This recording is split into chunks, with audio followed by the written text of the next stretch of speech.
Media zetu mtu posti juu ya waomba, tunawaomba watu kutoka media zetu mtu posti, hatuna pesa franga promotion hakuna.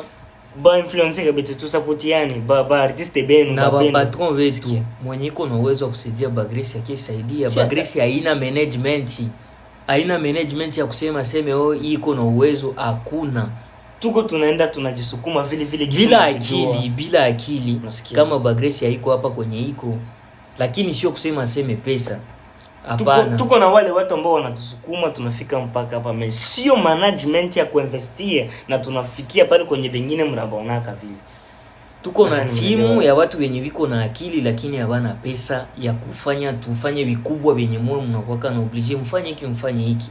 Sasa tunataka sasa wale wa sponsor wewe wataweka tabiko mingi uvira hawapendi jitokeze, watu wafanye ma project. Sasa kuna kufa kukoma sanduku ya $1000 unanipatia hayo, wewe utanifuata na wewe unanipa ile $1000 na unanipa hiyo sai unatonesha kwa ndangu nisha. Basi sikia, c'est pas bon. Albumu inakuya, jina nikizani itakuwa ya kimataifa hii, hatujawahi inakuya.